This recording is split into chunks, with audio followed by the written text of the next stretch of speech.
పుస్తకాన్ని మనం ధ్యానం చేస్తున్నాం కదా. ఆ ఈరోజు మీతో చెప్పేటువంటి పుస్తకము నహూము గ్రంథం. నహూము పుస్తకం గురించి చెప్పానమ్మా మీకు వరకు చెప్పలేదు. చెప్పలేదు. నహూము నహూము ఈ నహూము అనేటువంటి పుస్తకములో 3 అధ్యాయాలు కనిపిస్తాయి. ప్రాముఖ్యంగా నహూము ప్రవచన గ్రంథములో ఈ ప్రవచన గ్రంథం ఎవరికి రాయబడి ఉందంటే ఇజ్రాయేలుకి శత్రువైన అష్షూరు రాజ్యం. అష్షూరుకి ముఖ్య పట్టణం ఏంటంటే రాజధాని, బాగా ధనమున్న ధన పట్టణము నినివే. అష్షూరు యొక్క ముఖ్య పట్టణం అది, అష్షూరు రాజ్యం. ఆ నినివే యొక్క పట్టణం యొక్క పతనం గురించి నహూము ప్రవక్త ఈ గ్రంథంలో రాశాడు. ఈ గ్రంథమంతా కూడా నినివే ఎలా పతనం అవుతుంది, అహంకారంగా క్రూరంగా ప్రవర్తించిన దేశం మీదకు వచ్చిన శిక్ష ఎలా ఉందో ఈ యొక్క నహూము ప్రవచన గ్రంథములో కనిపిస్తుంది. మొదటి అధ్యాయం అంతా కూడా నినివే పైకి దేవుని తీర్పు వస్తే ఎలా ఉంటుందో దేవుని తీర్పు గురించి రాయబడి ఉంటుంది. 2వ అధ్యాయము 3వ అధ్యాయంలో నినివే ఎలా పతనం అవుతుందో ఆ నహూము ప్రవచన గ్రంథంలో రాయబడి ఉంటుంది. అందుకే కొన్ని శాపభరితమైన మాటలు ఈ నినివే గురించి ఈ నహూము ప్రవచన గ్రంథంలో రాయబడి ఉంటుంది. ఇలాంటి పుస్తకాలు చదువుతున్నప్పుడు మీరెవరు కన్ఫ్యూజ్ అవ్వద్దు. అందరూ జాగ్రత్తగా అర్థం చేసుకొని, ఓహో ఇది నినివే ప్రాంతానికి చెందిన వారికి వచ్చేటువంటి శిక్ష అన్నమాట అని గ్రహించాలి. అది నహూము గ్రంథం యొక్క చిన్న పరిచయం. ఓకే, మిమ్మల్ని అడుగుతున్నటువంటి బైబిల్ ప్రశ్న,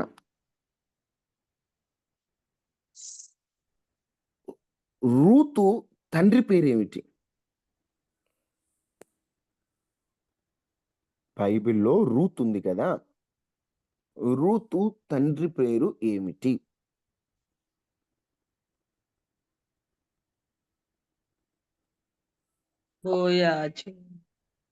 అమ్మో బోయాజ్ కదా,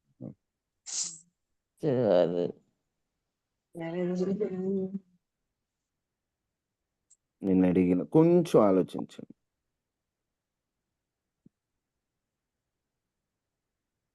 రూతు తండ్రి పేరు ఏమిటి?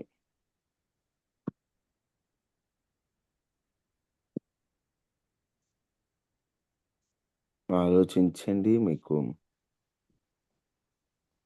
ఒకవేళ ఏమైనా గుర్తొస్తుందేమో.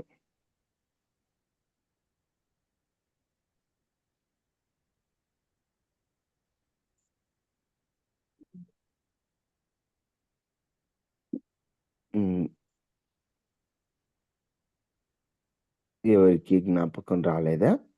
మామూలుగా రూతు తండ్రి పేరట ఎగ్లోను. ఏ పేరు? ఎగ్లోను అనేటువంటి పేరు రూతు తండ్రికి ఉందని బైబిల్ పండితులు కొందరు ఎగ్లోను అని చెప్పి రాయబడి ఉంటుంది ఒక చోట. అది రూతు తండ్రి పేరు ఎగ్లోను. మరొక ప్రశ్న కూడా మిమ్మల్ని అడుగుతాను ఈ పూట. అందరూ చూడండి, జాగ్రత్త గమనించండి. అన్న రూతు గ్రంథంలో కనపడదన్న, నేను మీకు రిఫరెన్స్ పెడతాను గ్రూప్లో. రూతు గ్రంథంలో కనపడదు. భూమి మీద ఉన్నటువంటి ప్రజలలో పరాక్రమశాలి అని పిలువబడింది ఎవరు? పరాక్రమశాలి.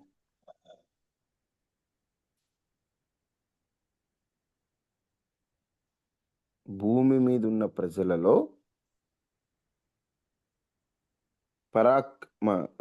కాన్ఫరెన్స్ లో చెప్పినట్టున్నారు. అమ్మ చెప్పండి. గిద్యోను పరాక్రమము కలిగి, అమ్మ వినండి, పరాక్రమము కలిగిన బలాఢ్యుడు గిద్యోను. నేను అడిగిన ప్రశ్న, పరాక్రమశాలి అని పిలువబడింది ఎవరు?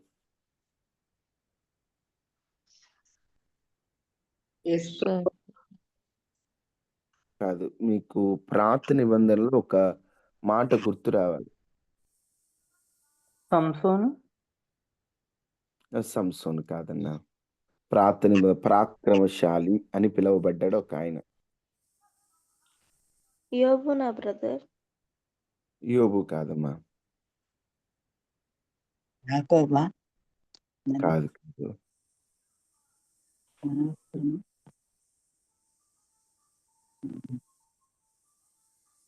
భూమి మీద పరాక్రమశాలి అయి ఉండుటకు ఆయన ద్వారానే ఆరంభమైంది.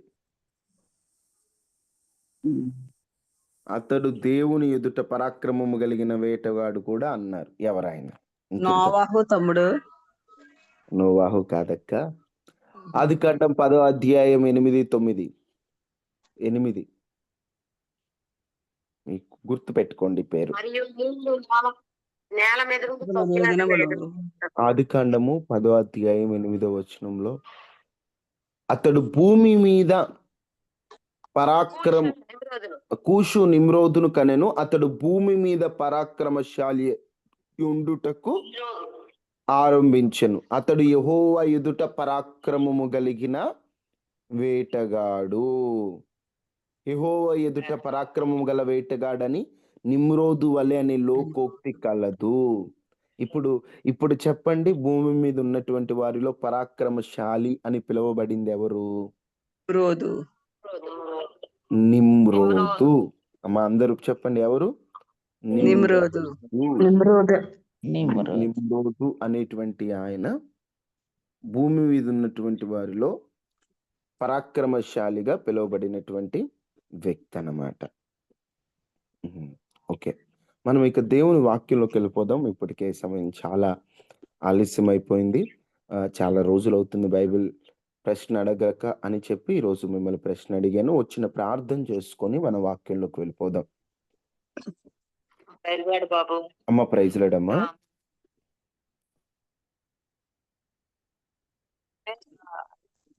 పెట్టుకుని రోజు ఏడుస్తున్నాడు బాబు. అవునమ్మా.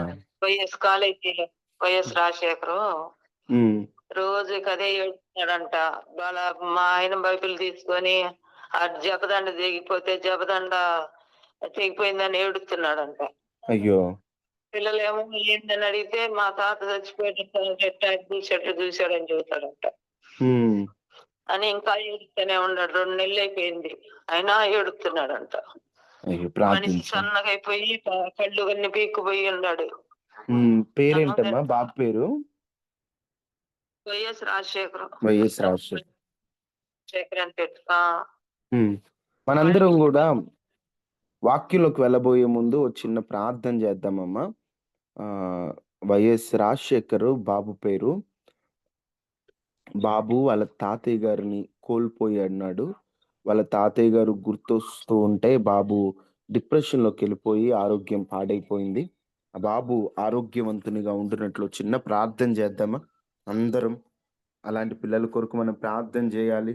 ఎందుకంటే ఎంతో ఘోరమైనటువంటి పరిస్థితిలో ఉంటారు. ఒక మనిషిని కోల్పోయినప్పుడు ఆ జ్ఞాపకాలు బ్రతుకున్న మనిషిని చంపుతూ ఉంటాయి. దేవుడే ఆ మరపు కలిగించాలి. మరపు దేవుడే ఇవ్వాలి, లేకపోతే కొన్ని మరచిపోలేం. దేవుడు ఆ బిడ్డకు ఆ మరపు జ్ఞానాన్ని ఇచ్చినట్లు చిన్న ప్రార్థన చేసుకుందాం. మహాపరిశుద్ధుడు. అక్క చెప్పండి. Praise lord. ఇంకా సతీష్ గారి నుంచి ఏమలేదు. నాకు ఇంకా ఏమలేదు. నాకు నా లైఫ్ అర్థం అలాగే అంటాడు. ప్రార్థన చేస్తామన్నమ్మా. రేపు 19 తెలుస్తాను తెలుసా అమ్మా? ఏదో పాపము గురించి చెబుతున్నారు, పాపం అంటున్నారని తికమక పడి నిర్లక్ష్యం పెట్టొద్దు. ఈ వర్తమానాన్ని ఒక సబ్జెక్ట్ని తీసుకొని ఎందుకు ముందుకెళ్తున్నామంటే దాని గురించి మీకు పూర్తి వివరణ, పూర్తి క్లారిటీ మీకు ఉండాలి. పాపం అంటే ఏంటో మీకు తెలియాలి. పాపము ఎలా ప్రవేశిస్తుందో తెలియాలి. పాపం ఎన్ని విధానాలు అర్థం కావాలి. పాపము ఎంత ప్రమాదమో తెలియాలి. ఇవన్నీ తెలిస్తేనే పాపము చేయకుండా జాగ్రత్త పడతాం. ఈ రోజున చాలామంది పాపం చేయొద్దు అంటే ఏదో వింటున్నారు, మరలా వెళ్ళి పాపం చేస్తున్నారు. కారణం పాపం వల్ల వచ్చేటువంటి నష్టం వారికి అర్థం కావట్లేదు. పసిపిల్లలు ఉంటారు. అప్పుడప్పుడే నడక నేర్చుకొని వెళ్ళకూడని ఆ స్థలాలకి వెళ్తూ ఉంటారు. ఉదాహరణకి అక్కడ గ్యాస్ ఉందనుకోండి, పిల్లలు తెలియక గ్యాస్ దగ్గరికెళ్ళిపోతారు. నిప్పుల దగ్గరికెళ్ళిపోతారు. ఎందుకంటే వాళ్ళకు తెలీదు. అది నిప్పైతే కాలుతుంది. అర్థం కాదు. ఏదో ఆటలో సరదాగా వెళ్ళిపోతారు.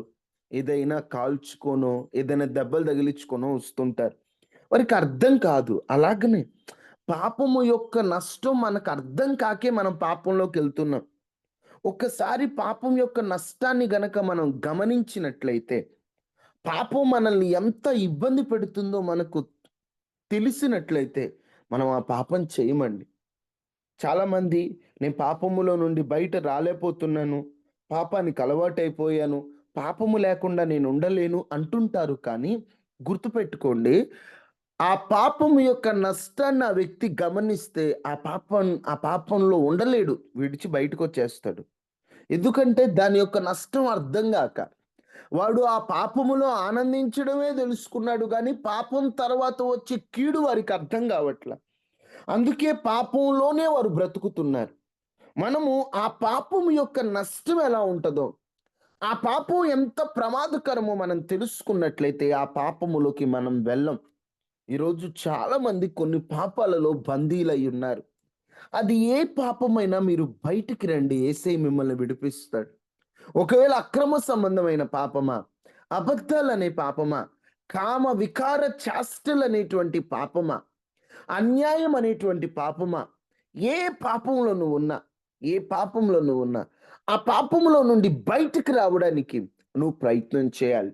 ఎందుకు పాపం చేయకూడదు అంటే, పాపము ఎందుకు ప్రమాదకరమైనదో నిన్న 3 విషయాలు మీతో చెప్పాను. ఒకటి, ఎప్పుడైతే మనం పాపం చేస్తామో దేవునికి మనం దూరమైపోతాం. ఈ లోకంలో దేవుణ్ణి దూరం చేసుకోవడానికి మించిన దరిద్రం ఇంకోటి లేదు.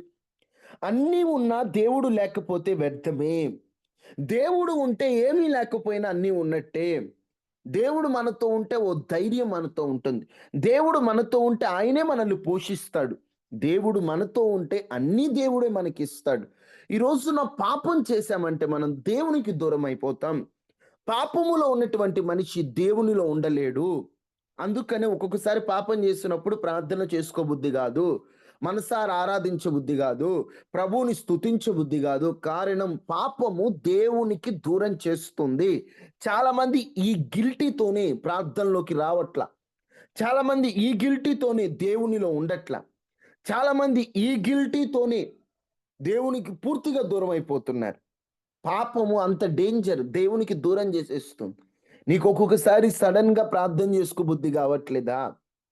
ఏదో తెలియని ఒక నీరసంగా ప్రార్థన అంటే ఒక నిర్లక్ష్యంగా ఉంటుందా? నువ్వు వెంటనే గమనించాలి. నువ్వెక్కడో పాపానికి అవకాశం ఇచ్చావని. ఎందుకంటే పాపములో ఉన్నప్పుడు దేవునిలో ఆనందాన్ని అనుభవించలేం. ఈ లోక సంబంధమైన ఆలోచనలు ఎక్కువైతే ప్రభువులో మనం ఉండలేం. వీటిని బట్టే మనం గ్రహించాలి మనం ఎలా ఉంటున్నామని.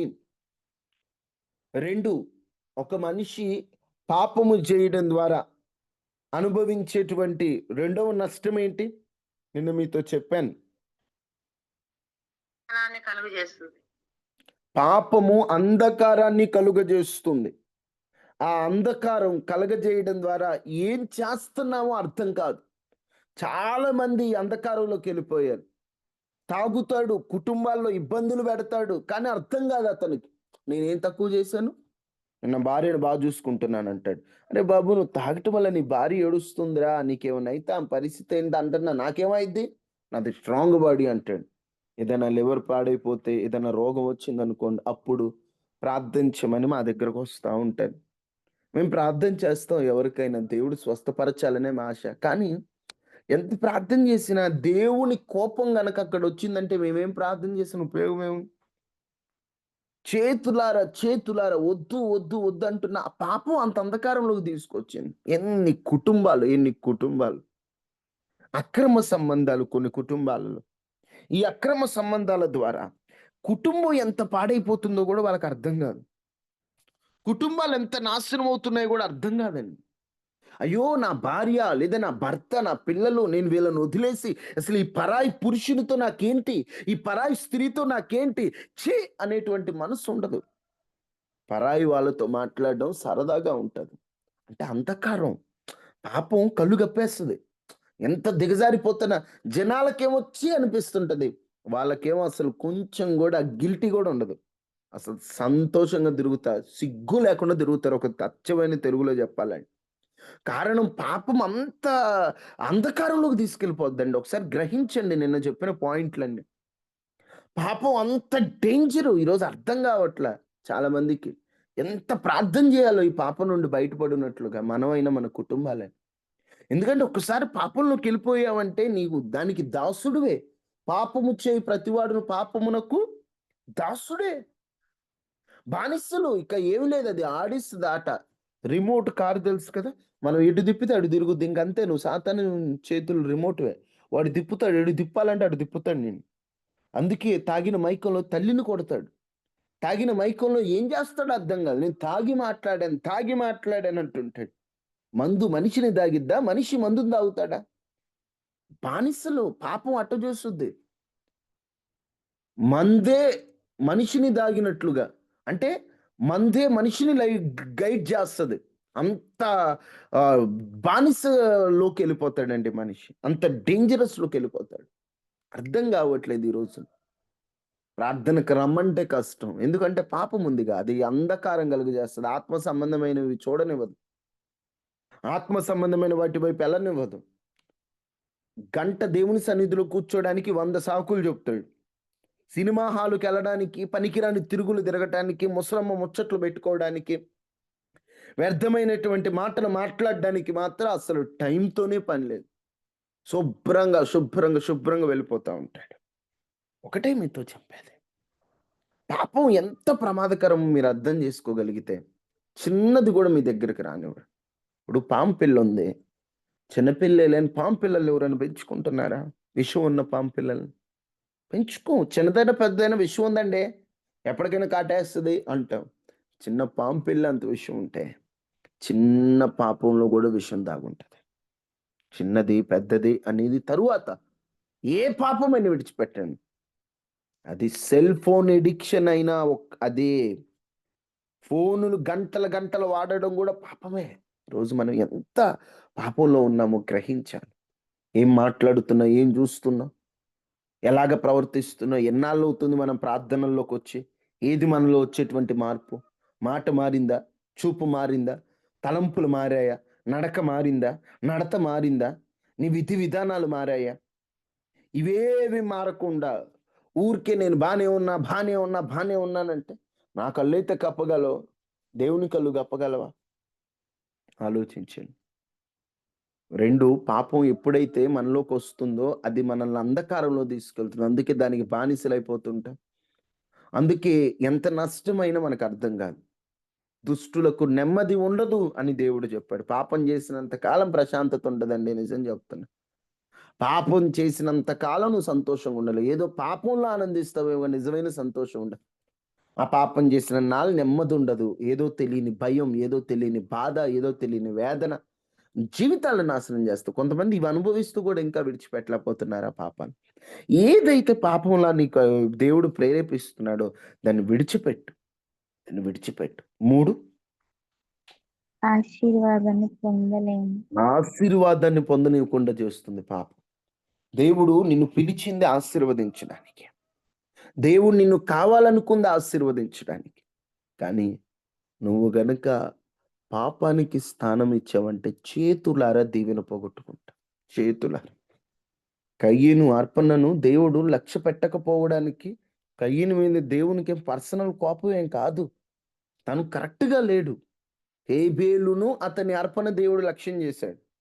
కయ్యను అతని అర్పణ లక్ష్యం చేయలేదంటే, కయ్యను ఎంత దిగజారిన స్థితిలోకెళ్ళిపోయాడు. చేతులారా దీవెనలు పోగొట్టొద్దు. ఈరోజు పాపాన్ని విడిచిపెట్టండి. పాపం ఉండకూడదని ఎందుకు అంటున్నావు అంటే, ఇందుకే నువ్వు ఆశీర్వదించబడాలంటే పాపం ఉండకూడదు. మెట్టన్నా బతుకు, నా దగ్గరకొచ్చి నీ గుండు గీకించుకుంటే నిన్ను ఆశీర్వదిస్తాననే రకంగా దేవుడు. నా దగ్గరకు వచ్చి నువ్వు ప్రార్థనలు చేస్తే చాలు, నువ్వు ఎట్ట బతికినా పర్లేదు, నీకు అంత ఐశ్వర్యం ఇచ్చేస్తా, డబ్బు ఇచ్చేస్తా అని దేవుడు కాదు ఈయన.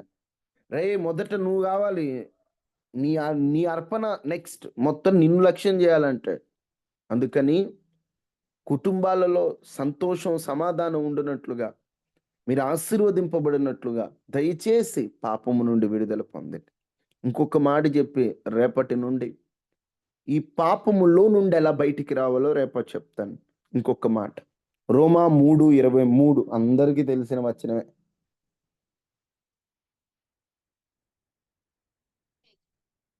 ఏ భేదము లేదు, అందరూ పాపము చేసి అందరూ పాపం చేసి దేవుడు అనుగ్రహించు మహిమను పొందలేకపోవచ్చున్నారు. దేవుడు అనుగ్రహించు మహిమను పొందలేకపోతున్నారు. భేదం ఏమీ లేదు, ఏ భేదం లేదు. చిన్న పెద్ద కుల మత రంగు జాతి ప్రదేశ భేదాలు ఏవీ లేవు. అందరూ పాపం చేసి దేవుడు అనుగ్రహించే మహిమ, 2 మహిమలు. ఒకటి దేవుని మహిమ, అది దేవుడు ఎవరికి ఎప్పుడు ఇచ్చేవాడు కాదు. రెండవ మహిమ అంటే ఏంటంటే, రెండవ మహిమ దేవుడు మనకివ్వాలనుకున్నాడు ఒక స్థానం. పాపం చేయటం ద్వారా మహిమను కోల్పోతాం, మహిమను కోల్పోతాం, దేవుని యొక్క కృపని కోల్పోతాం. మహిమ ఏం చెప్పాలంటే, పనికి రాని మనిషిని తన సింహాసనం దగ్గర దేవుడు స్థానాన్ని ఇచ్చాడు, అది గొప్ప మహిమ. పనికి రానటువంటి వ్యక్తిని దాసుడని పిలవక స్నేహితుడని పిలిచాడు, అది గొప్ప మహిమ. పనికిరాని మనలను బిడ్డ అన్నాడు, అది గొప్ప మహిమ. ఇంత మహిమ కలిగిన ఆ మహిమని దేవుడు మనకి ఇవ్వాలనుకుంటుంటే, అంటే ఇంత గొప్ప ఆధిక్యతని దేవుడు మనకి ఇవ్వాలనుకుంటుంటే, మనం ఏం చేస్తున్నామంటే పాపము చేసి ఆ మహిమను పోగొట్టుకుంటున్నాం. ఆ మహిమ పోగొట్టుకున్నాం పాపం చేయడం ద్వారా. దేవుడు ఏమంటున్నాడు, అది నువ్వు పాపివి, మహిమను పోగొట్టుకున్నావు. అయితే భేదం ఏమీ లేదు, అందరూ పాపం చేసి దేవుడు అనుగ్రహించి మహిమను పోగొట్టుకుంటున్నారు. సరే, మీరు మహిమ పోగొట్టుకుంటున్నారని చెప్పేసి అని మిమ్మల్ని అలా వదిలేస్తానా? 24 చదవండి. కాబట్టి నమ్మువారు ఆయన కృప చేతనే క్రీస్తు యేసునందలి విమోచనము ద్వారా, క్రీస్తు యేసునందలి విమోచనము ద్వారా ఉచితముగా నీతిమంతులని తీర్చబడుతున్నారు. ఇంత మంచి విషయం అండి. పాపం చేసి అందరూ మహిమను పోగొట్టుకున్నారు, పొందలేకపోయారు.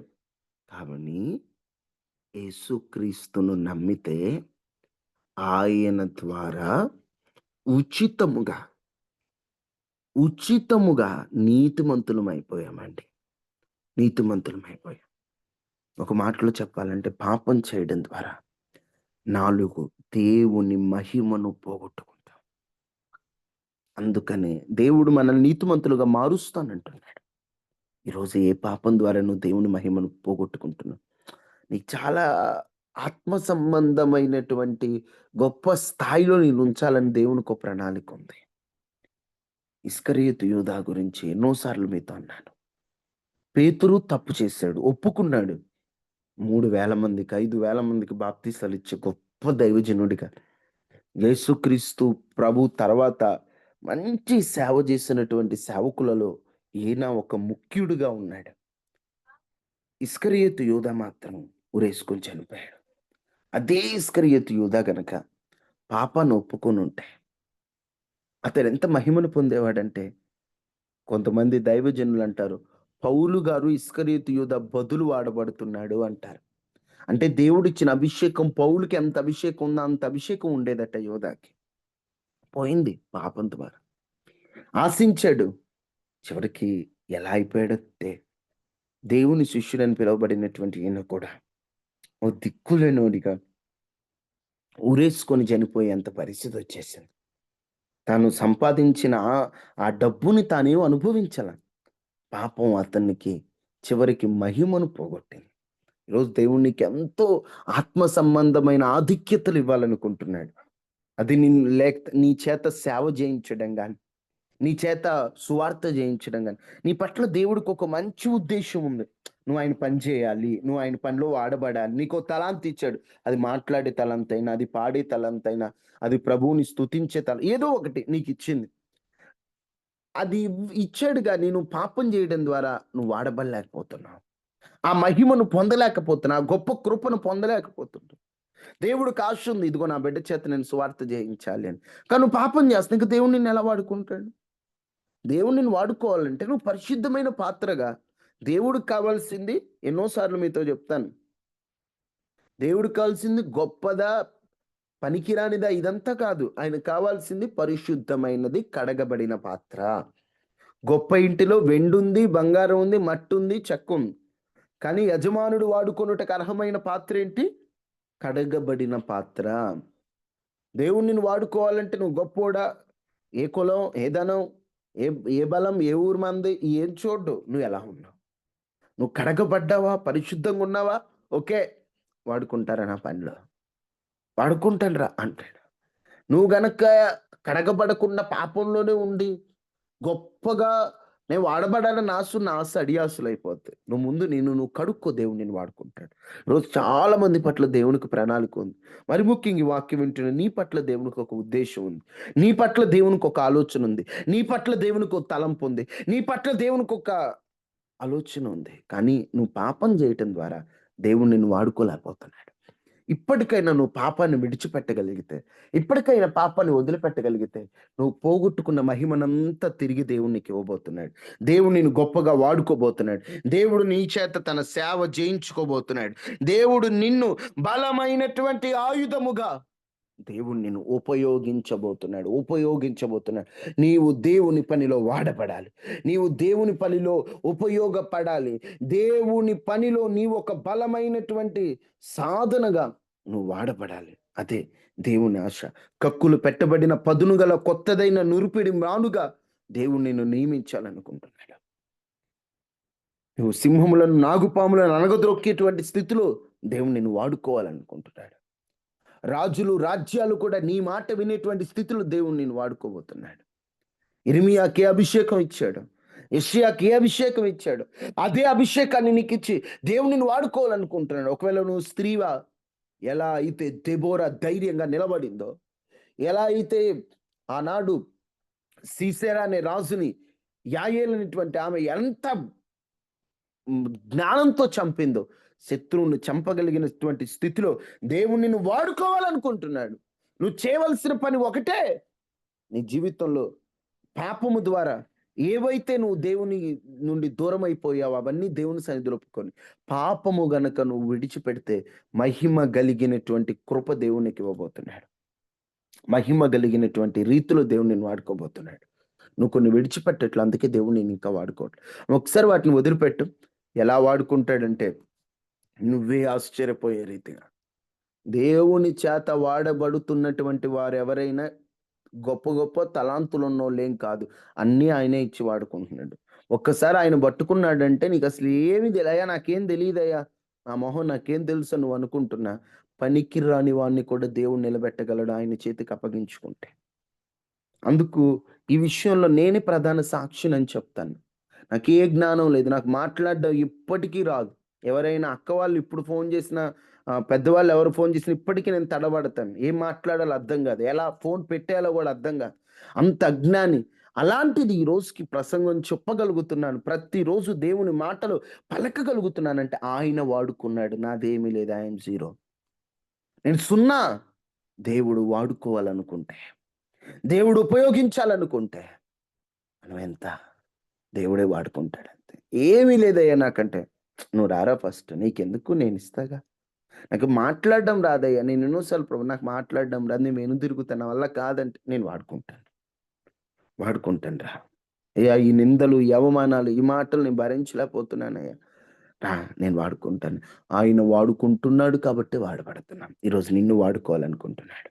నువ్వు చేయవలసింది ఒకటే, దేవునికి నీకు మధ్యలో ఉన్న పాపాన్ని విడిచిపెట్టావు. 5వ మాటను మీకు అలా చెప్పి నేను ముగిస్తాను. పాపం వల్ల వచ్చే నష్టం, రోమా 6:23, పాపమునకు జీతం మరణమే కదా. ఎవరైతే ఈ పాపంలో ఉంటారో పెద్ద నష్టం నిత్య నరకం. నిత్య నరకం. ప్రకటన గ్రంథంలో రాయబడి ఉంటది కదా, ఒక్కసారి ఆ మాట చూద్దాం. ప్రకటన గ్రంథం 21:8. పిరికివారు, అవిశ్వాసులు, అసహ్యులు, నరహంతకులు, వ్యభిచారులు, మాంత్రికులు, విగ్రహారాధికులు, అబద్ధికులు అందరూ అగ్ని గంధకములతో మండుకుంటములో పాలు పొందుతారు. ఇదే రెండవ మరణం. ఎప్పుడైతే నువ్వు పాపంలో ఉంటావో నీకు వచ్చే నష్టం ఏంటంటే రెండవ మరణం అయిన నిత్య నరకానికి వెళ్ళిపోతాం. అక్కడ అగ్ని ఆరుదు, పురుగు సావదు, ఈ యుగ యుగాలు కాలుతూనే ఉండాలి. పాపం వల్ల వచ్చే అతిపెద్ద నష్టం ఇది కూడా ఒకటి. అందుకని ఇప్పటికైనా పాపాన్ని విడిచిపెడతాం. పాపం వల్ల నా నరకం వచ్చేస్తుంది. నరకం బహు ఘోరమైంది. కొంతమంది అంటారు, ఈ లోకంలో సమస్యల కంటే నరకమేనా ఏం లేదండి. నరకం నువ్వు అనుకున్నంత సులభం కాదు. ఈ లోకంలో నీ ఆత్మకే బాధ. అక్కడ నీ ఆత్మ మొత్తం కాలుతూ ఉంటుంది. ఇక్కడ నీ ఆత్మ ఏదో బాధపడుతుంది, అక్కడైతే ఏకంగా మండుతూ ఉంటుంది. బ్రదర్, అక్కడ ఉండేది ఆత్మ కదా, ఆత్మ ఎలా కాలుద్ది అని కొంతమందికి ఇదొక డౌట్. ఆత్మకు ఉండేటువంటి అగ్ని ఉంటుంది అక్కడ, శరీరానికి ఉండే అగ్ని కాదు. మన మంటలో చూసే అగ్ని కాదు అక్కడ ఉండేది, ఆత్మకు ఉండే అగ్ని. యుగ యుగాలు అల్లాడాలి. పాపమునకు వచ్చే జీతం మరణం. ఆ మరణమే రెండవ మరణం. ఆ రెండవ మరణమే నిత్య నరకం. జాగ్రత్త, మీరు గమనించండి. 5 మాటలు మీతో చెప్పాను. పాపము చేయడం ద్వారా వచ్చే నష్టాలు ప్రతి ఒక్కరి బ్రెయిన్లో రాసుకోండి మాటలు. మొదటిది, దేవునికి దూరం అయిపోతావు పాపం చేయడం ద్వారా. 2, అంధకారములోకి వెళ్ళిపోతావు పాపం చేయడం ద్వారా. 3, ఆశీర్వాదాలు కోల్పోతావు పాపం చేయడం ద్వారా. 4, దేవుని మహిమను పొందలేకపోతావు పాపం చేయటం ద్వారా. 5, నిత్య నరకానికి వెళ్ళిపోతావు పాపం చేయటం ద్వారా. ఈ 5 మాటలు రాసుకోండి, మైండ్లో రాసుకోండి. పాపం అన్న వెంటనే గుర్తు రావాలి. ప్రార్థన చేసుకుందాం. మహాపరిశుద్ధుల, మహోన్నతుడా, దయగలిగినటువంటి దేవ, కృపాసత్య సంపూర్ణుడా, పాపమునకు వచ్చి జీతం మరణం. ఆ మరణమే నిత్య నరకం. మేమెవరో ఆ నిత్య నరకానికి చెరువులో ఉండకూడదు అయ్యా. అయ్యా, మేము వెళ్ళకూడదు ఎవ్వరము ఆ నరకానికి. మేము నీ రాజ్యంలో ఉండాలయ్యా. అయ్యా, మేము నీ సన్నిధిలో మేము ఉండాలి. మా ఆశదేనాయ్యా. ఈరోజు మాతో మాట్లాడావు. ఏ పాపాన్ని బట్టి నువ్వు మమ్మల్ని వాడుకోలేకపోతున్నావో ఆ పాపాన్ని మీ పాదాల యొద్ద పెట్టి ఒప్పుకుంటున్నామయ్యా. మీరు మమ్మల్ని క్షమించండి అయ్యా, మమ్మల్ని మన్నించండి ప్రభా. అయ్యా, నీ పనిలో వాడబడాలని ఉందయ్యా. ఈరోజు ఈ ఉదయకాల ప్రార్థనలో ఉన్న వారందరినీ జ్ఞాపకం చేసుకోండి తండ్రి. ప్రతి ఒక్క కుటుంబంలో ఉన్న సమస్యలు తొలగించండి. దేవానికి వందనాలు. రాజన్న కుటుంబం కొరకు ప్రార్థన చేస్తున్నా. అభిలాష్ ప్రభా ప్రైజ్ గెలుచుకున్నాడయ్యా. మీరు ఇచ్చిన కృపను బట్టి, ఆశీర్వాదాన్ని బట్టి వందనాలు. ఇంకా 2 పరీక్షలు ఉన్నాయి, అవి కూడా ఫస్ట్ రావాలయ్యా. నీ బిడ్డను ఆశీర్వదించండి అయ్యా. కుటుంబంలో ఉన్న ప్రతి ఇబ్బందిని తొలగించమని, వారి కుటుంబం కొరకు ప్రార్థించమని కోరారు అయ్యా. అద్భుత కార్యాన్ని చేయమని, అభిలాషను మీరు హెచ్చించి ఘనపరచమని నాన్న. ఇంకా ఈ ఉదయకాల ప్రార్థనలో పాల్గొన్న వారందరినీ దీవించమని, వారి అవసరాలు తీర్చి, వారి ఇబ్బందులు తొలగించి, వారికి ప్రభు మీరు తోడుగా ఉండి కృప చూపించి కరుణించమని. దయగలిగిన దేవా, కృపగలిగిన రాజా, ఆశ్చర్యకార్యాలు చేసేటువంటి దేవా, మీరు గొప్ప కార్యం చేయమని, ప్రతి ఇంటి చుట్టూ కంచి వేసి వైరస్లు, ప్రమాదాలు, అనారోగ్యాల నుంచి తప్పించమని యేసు శక్తి కలిగిన నామములో అడిగి వేడుకొని ఉన్నాము తండ్రి. ఆమేన్. ఆమేన్. తండ్రి దేవుని ప్రేమ, కుమారుడైన యేసుక్రీస్తు వారి కృప, పరిశుద్ధాత్మ నిన్ను సహవాసం మనకి, మన కుటుంబాలకు ఎల్లప్పుడు ప్రభు కృపతోడే ఉండును గాక. అందరికీ వందనాలమ్మా. ఈరోజు ప్రార్థన పాల్గొన్న వారందరూ అనుదినం పాల్గొనండి. వందనాలమ్మా. సాయంత్రం గురు ప్రార్థనలు పాల్గొనండి. వందనాలమ్మా. ప్రైజ్ రాడమ్మా. వందనాలమ్మా. వందనాలమ్మా. ప్రైజ్ లేడన్నా. ప్రైజ్ లేడన్నా. వందనాలన్నా. ప్రైజ్ లేడన్నా. ప్రైజ్ లేడక్క. అన్న వందనాలన్నా. వందనాలు తమ్ముడు. వందనాలక్క. Praise brother. Praise lord brother. Praise lord brother. వందనాలు తమ్ముడు. వందనాలక్క. వందనాలు తమ్ముడు. Praise lord aunty. Praise lord అమ్మా. వందనాలక్క. వందనాలమ్మ, అందరికీ వందనాలు తల్లి. అమ్మాలు ఎలా ఉన్నారు? ఏం చేస్తున్నారా? అందరు బాగున్నారమ్మా. ఏం చేయట్లేదు, మా ప్రేయర్లో ఉన్నారు. అలాగే. అమ్మా. సరే. Praise lord brother. ప్రైజ్ లేడక్క. ప్రైజ్ అన్నయ్యకి ఎలా ఉందక్క? పర్లేదు బ్రదర్, ప్రజెంట్ అయితే కొంచెం పెయిన్ వచ్చేస్తుంది అని అంటున్నాడు ఆ ప్లేస్ లో. సర్జరీ జరిగిన ప్లేస్ కదక్క, అందుకని అలా అనుకుంటుందేమో. ఇంటికి వెళ్ళిపోయారా? ఇది ఇంటికి వెళ్ళిపోయారా? పెద్ద పనిలో ఉన్నాం అండి. ప్రేయర్ లో పెట్టండి బ్రదర్. పెడుతున్నాను అక్క, ప్రేయర్లో పెడుతున్నాను. సరే. సరే అక్క.